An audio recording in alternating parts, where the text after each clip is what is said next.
and LT. Previous slide 1 of 3 next slide and GT. File photo. A grizzly bear roams through the Hayden Valley in Yellowstone National Park in Wyoming. The U.S. Fish and Wildlife Service is reviewing a decision to strip some grizzly bears of federal protections after a court ruling found flaws with the formula used to delist Great Lakes wolves. Officials said on Wednesday. A similar method was used in the agency's decision earlier this year to strip grizzly bears in and around Yellowstone National Park of Endangered Species Act protections, a move challenged in court by conservationists. For now, the roughly 700 bears remain delisted, paving the way for trophy hunting, while the Fish and Wildlife Service reviews the earlier rule and seeks public comment on the case. According to agency spokesman Steve Segin, the rule is legally sufficient, which is why it remains in place.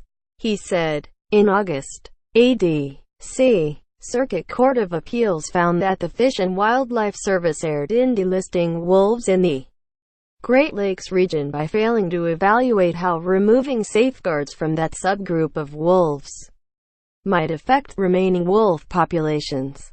The agency used a similar methodology for Yellowstone area bears, with U.S. wildlife managers delisting them without assessing impacts on other grizzly populations in the lower 48 states, said Kelly Noakes, large carnivore advocate for Wild Earth Guardians, which is challenging the delisting.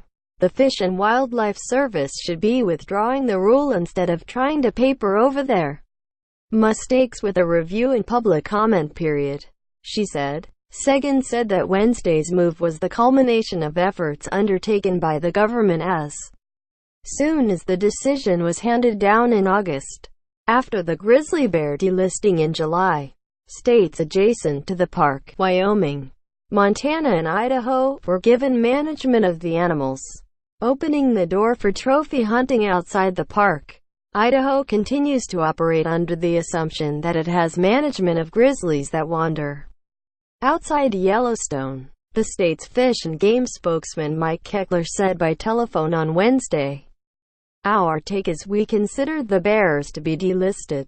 He said, hunting, trapping and poisoning had caused the number of grizzly bears in the Yellowstone region to plummet to 136 in 1975, when the outsized, hump-shouldered creatures were listed as threatened in the lower 48.